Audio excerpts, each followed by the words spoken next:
નમસ્કાર દર્શક મિત્રો, IHRPC ન્યૂઝમાં આપનું હાર્દિક સ્વાગત છે। હું છું આપની સાથે સંધ્યા। તો સમાચારની શરૂઆત કરતા પહેલા નજર કરીશું આજના મુખ્ય સમાચાર પર। ભરૂચ જિલ્લા જેલ ખાતે નવનિર્માણ પામેલા 61 આવાસોનું લોકાર્પણ ગૃહમંત્રી હર્ષ સંઘવીના હસ્તે કરાયું। સંકલન સમિતિમાં એસપી, કલેક્ટર તથા ચૂંટાયેલા પ્રતિનિધિઓ સાથે બેઠક યોજી વિવિધ મુદ્દા ઉપર કરાઈ ચર્ચા વિચારણા। પહેલગામ આતંકવાદી હુમલાનો ભરૂચમાં ઉગ્ર વિરોધ। વિશ્વ હિન્દુ પરિષદ સહિત વિવિધ સંગઠનોએ વિરોધ પ્રદર્શન નોંધાવ્યો। હાંસોડના બમલેશ્વર ગામ ખાતે નર્મદા પરિક્રમવાસીઓએ ભારે હંગામો મચાવ્યો। પરિક્રમવાસીઓના હોબાળાથી લોકોમાં ભય। તાત્કાલિક વોટ સુવિધા શરૂ કરાઈ। અંકલેશ્વર નગરપાલિકામાં એક રાષ્ટ્ર એક ચૂંટણીના પ્રસ્તાવ પસાર કરવા સાથે પાલિકા પ્રમુખ લલિતાબેન રાજપુરોહિત, ચીફ ઓફિસર કેશવ કોલડિયા, કારોબારી ચેરમેન નિલેશ પટેલની હાજરીમાં બોર્ડ મિટિંગનો પ્રારંભ કરતા જ ગત બજેટ બોર્ડની મિનિટ્સની મંજૂરી આપવામાં આવી હતી, જે બાદ કારોબારી સમિતિમાં મંજૂર થયેલ ત્રાઇમાસિક હિસાબ મંજૂર કરવામાં આવ્યો હતો। આ ઉપરાંત વિવિધ ખર્ચ તેમજ વારસદારમાં નોકરી સહિત EN જીનવાલા સ્કૂલમાં રાજીનામું મંજૂર કરવામાં આવ્યા હતા। તો પાલિકા ફિલ્ટર પ્લાન્ટના ગામ તળાવમાં પણ જીવલાવ, વનસ્પતિ વગેરે ઉગતા અટકાવવા, તળાવને ચોખ્ખું રાખવા તથા વિવિધ મુદ્દાઓ પર ચર્ચા વિચારણા થઈ હતી। તડાતડી વચ્ચે પણ સંપૂર્ણ સામાન્ય સભા સંપન્ન કરવામાં આવી હતી। સત્તાપક્ષ અને વિપક્ષ વચ્ચે પણ ભારે ચર્ચાનું કેન્દ્ર જોવા મળ્યું હતું। ભરૂચ જિલ્લા જેલ ખાતે નવનિર્માણ પામેલા આવાસોના લોકાર્પણ માટે ગૃહમંત્રી ઉપસ્થિત રહ્યા હતા। ગૃહમંત્રી હર્ષ સંઘવીએ ચૂંટાયેલા પ્રતિનિધિઓ અને અધિકારીઓ સાથે પણ બેઠક યોજી હતી। 15 કરોડના ખર્ચે નિર્માણ પામેલા 61 આવાસોનું લોકાર્પણ જિલ્લા જેલ ગ્રાઉન્ડ ખાતે કરાયું હતું, જેમાં હર્ષ સંઘવીએ સંકલન સમિતિની બેઠકમાં વિવિધ મુદ્દાઓ પર ચર્ચા કરી હતી। ભરૂચ SP, કલેક્ટર તથા ધારાસભ્યોની ઉપસ્થિતિમાં બેઠકનું આયોજન કરવામાં આવ્યું હતું।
ભરૂચ શ્રી યોગ વેદાંત સેવા સમિતિ દ્વારા ભરૂચ જિલ્લા કલેક્ટરને એક આવેદનપત્ર પાઠવી અમદાવાદના મોટેરા વિસ્તાર સ્થિત પવિત્ર આસારામજી આશ્રમને બચાવવા માટે તત્કાલીન પગલાં લેવા રજૂઆત કરી છે।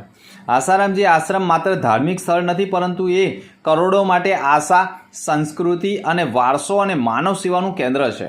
આશ્રમમાં છેલ્લા ઘણા વર્ષોથી ગરીબો માટે નિઃશુલ્ક આયુર્વેદિક સારવાર, અનુદાન, પ્રેરણા, યુવાનો માટે ચરિત્ર નિર્માણ જેવા અનેક કાર્યો કરવામાં આવે છે। અને શ્રી યોગ વેદાંત સેવા સમિતિએ પણ આક્ષેપ કર્યો હતો કે આશ્રમની 53 એકરની જમીન કોઈ પણ ખાસ સરકાર પ્રોજેક્ટ માટે લેવામાં આવી રહી છે, જેને અનુયોગી અને અન્યાયપૂર્ણ ગણાવાથી સમિતિએ વિરોધ નોંધાવ્યો છે અને કલેક્ટરને આવેદનપત્ર પાઠવ્યું છે।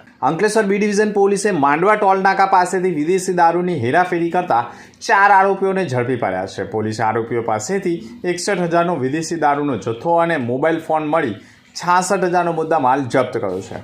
પોલીસને બાતમી મળી હતી કે એક ઇનોવા ગાડીમાં વિદેશી દારૂનો જથ્થો હાઈવે પરથી પસાર થવાનો છે। બાતમીના આધારે પોલીસે માંડવા ટોલનાકા પાસે વોચ ગોઠવી હતી અને ગાડીની તપાસ કરતાં તેમાંથી વિદેશી દારૂની બોટલ 692 નંગ મળી આવી હતી। પકડાયેલા આરોપીઓમાં ભાવનગરના કુંભારવાડ વિસ્તારના હિતેશ ઉર્ફે સુરસુર હિંમત રાઠોડ તથા સતીશ ખોડા સરધારા અને વિપુલ જગદીશ રાઠોડ તેમજ અંજનાબેન પંકજભાઈ રાઠોડનો સમાવેશ થાય છે।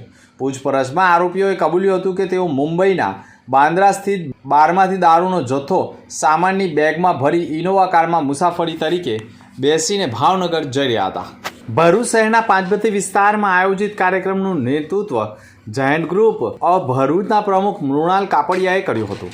આ અવસરે ઉપસ્થિત રહી સર્વે સભ્યોએ મીણબત્તીઓ પ્રજ્વલિત કરી અને મૌન પાડીને શહીદ આત્માઓને શ્રદ્ધાંજલિ અર્પણ કરી હતી. ભરૂચના અનેક અગ્રણીઓ અને નાગરિકોએ સહાનુભૂતિપૂર્વક હાજરી આપી હુમલામાં ગુમાવેલી નિર્દોષ જિંદગીઓ માટે દુઃખ વ્યક્ત કર્યું હતું. આ કાર્યક્રમમાં પ્રમુખ મૃણાલ કાપડિયા ઉપરાંત SCM Ashok Barot, unit director Jagdish Bhavsar, unit officer Yogita Rana, project chairman Rashmikant Kansara, project director Dhaval Patel, Mukesh Tapiyawala સહિતનાઓ જોડાયા હતા. કાશ્મીરના પહેલમાં થયેલા આતંકવાદી હુમલાને લઈ સમગ્ર વિશ્વમાં વિરોધ પ્રદર્શનો થઈ રહ્યા છે. કેન્ડલ માર્ચ થકી શ્રદ્ધાંજલિના કાર્યક્રમો યોજાઈ રહ્યા છે. ભરૂચમાં પણ આમ આદમી પાર્ટીના જિલ્લા પ્રમુખ પિયુષ પટેલની આગેવાનીમાં કાર્યક્રમ યોજાયો હતો, જેમાં મોટી સંખ્યામાં આમ આદમી પાર્ટીના કાર્યકરો, હોદ્દેદારો અને નગરજનો જોડાયા હતા અને સાચા અર્થમાં શ્રદ્ધાંજલિ પાઠવી હતી. ભરૂચના હાંસોટના વામલેશ્વર ગામ ખાતે નર્મદા પરિક્રમવાસીઓએ હંગામો મચાવ્યો હતો. સંગમ સ્થળ ખાતે સુવિધા ન હોવાના આક્ષેપ વચ્ચે તેઓએ હોળીઘાટની બુકિંગ ઓફિસમાં હંગામો મચાવતા દોડધામ મચી જવા પામી હતી. પાવન સલીલા મા નર્મદા નદીની પરિક્રમામાં વધુ એક વિવાદ સામે આવ્યો છે. નર્મદા સંગમ સ્થાન અને હાંસોટ તાલુકાના વમલેશ્વર હોળીઘાટ ખાતે સુવિધાઓના મુદ્દે તેમજ હોળીમાં દિવસના બદલે રાત્રિએ લઈ જવા મુદ્દે લક્ઝરી બસ અને બાઇક સહિત પગપાળા આવેલા 100થી વધુ પરિક્રમવાસીઓએ ભારે હંગામો મચાવ્યો હતો. રહેવા, જમવા તેમજ અન્ય પ્રાથમિક સુવિધા અપાતી ન હોવાના પણ આક્ષેપ સાથે પરિક્રમવાસીઓએ હંગામો કર્યો હતો. આ વચ્ચે દહેજ જેટી તરફ પાણી ઓછું હોવા સાથે દરિયાઈ પવન વધુ હોવાથી તંત્રની સૂચના બાદ હોળી દિવસના બદલે રાત્રિના સમય લઈ જવા અવારનવાર હોવાનું સામે આવતા જ પરિક્રમવાસીઓનો ગુસ્સો આસમાને પહોંચ્યો હતો અને હોળીઘાટની બુકિંગ ઓફિસમાં પણ ભારે હંગામો મચાવ્યો હતો, જ્યાં મહિલા કર્મચારી સહિત અન્ય એક કર્મચારીએ પણ ધક્કે ચડાવ્યા હતા. આ વચ્ચે વહીવટીતંત્ર દ્વારા પણ દરિયાઈ પવન ઓછો થયો હોવાની જાણ થતાં તમામ પરિક્રમવાસીઓને હોળીમાં બેસાડી નર્મદા સંગમ સ્થાન પાર કરાવવા માટે મોકલી આપવામાં આવ્યા હતા. આ અંગે વમલેશ્વર ગામ આગેવાન કૌશિક પટેલે પણ કહ્યું હતું કે 100 જેટલા પરિક્રમવાસીઓ એકત્ર થઈ ગયા હતા અને પ્રાથમિક સુવિધાઓના મુદ્દે રજૂઆતો કરી હતી. આ વચ્ચે હોળીમાં દરિયાઈ પવન અને સામે કિનારે પાણી ઓછું હોવાનું સામે આવ્યા બાદ તેઓએ ઉગ્ર રજૂઆત કરી હતી. જોકે ત્યારબાદ તંત્ર દ્વારા દરિયાઈ પવનનું જોર ઘટ્યું હોવાનું જણાવતા તમામને સંગમ સ્થળ પાર કરાવવા માટે મોકલી આપવામાં આવ્યા હતા. તમે મૂર્ખા ના બનાવો. આપણે સંત છીએ. 3 થી 4 દિવસથી તમે આવી રાખ્યા છો. 700, 800, 1500, 2800 ને ટિકિટ કાઢીને તમે બધા અહીં યાત્રીઓને હાઈચેક કરો છો. બસો સંખ્યા થશે તો જ જશે. 4 દિવસની માતા, બહેનો, છોકરા, છોકરીઓ છે. આ બધાને પીવા માટે ચા બરાબર નહીં, કોઈ સગવડ નહીં આવતા અને બોલીએ તો કે 200, 300 થશે તો જશે. પીવાનું પાણી પણ સારું નથી. અને ગુજરાત ગવર્મેન્ટ ભારતીય જનતા પાર્ટીની સરસમાં સરસ વ્યવસ્થા કર્યો છે, લેકિન અહીંના જે પ્રશાસન છે, પ્રશાસનની એવી અનદેખી છે જેના લીધે સાધુ સંત યાત્રીઓને આત્મ દુઃખ થાય છે. એ માટે સમસ્ત નર્મદા પરિક્રમાના યાત્રીઓ ગુજરાત સરકારને એલ્ટિમેન્ટ આપે છે કે આવતા યાત્રીઓ નર્મદા પરિક્રમામાં જે સાધુ સંત યાત્રીઓ છે એના નાવને બહાને શોષણ આવીને પ્રશાસન ના કરે. જય શ્રી રામ. નર્મદે હર. ભરૂચ જિલ્લા આરોગ્ય અધિકારી ડોક્ટર JS દુલેરાના અધ્યક્ષ સ્થાને આ રેલીનું આયોજન કરવામાં આવતું, જે સ્ટેશન સર્કલથી શરૂ થઈને જિલ્લા પંચાયત કચેરી સુધી યોજાઈ હતી. રેલી દરમિયાન મલેરિયા રોગ વિશેની માહિતીઓ, સુરક્ષા પગલાં અને ચિકિત્સાની માહિતી પાઠવવામાં આવી હતી. બેનર દ્વારા જનજાગૃતિ ફેલાવવામાં આવી હતી. તેમજ આરોગ્ય કર્મચારીઓએ મેલેરિયા મુક્ત સમાજ માટે સહયોગ આપો જેવા નારા લગાવી લોકોને સંદેશ આપ્યો હતો. આ રેલીનો મુખ્ય હેતુ મેલેરિયા જેવી જીવલેણ બીમારી અંગે લોકજાગૃતિ વધારવી અને સાવચેતીના પગલાં અંગે જનતાને અવગત કરવાનો હતો. આ રેલીમાં આરોગ્ય અધિકારી સહિતની ટીમ દ્વારા શહેરભરમાં વિવિધ કાર્યક્રમો દ્વારા જનજાગૃતિ ફેલાવી જિલ્લાને મેલેરિયા મુક્ત જિલ્લો બનાવવાના પ્રયાસો કરવામાં આવ્યા હતા. ભરૂચ જિલ્લા ભાજપ લીગલ સેલ દ્વારા ભરૂચ જિલ્લા ભારતીય જનતા પાર્ટીના નવનિયુક્ત અધ્યક્ષ પ્રકાશ મોદી એડવોકેટનો પણ સન્માન સમારંભ યોજાયો હતો.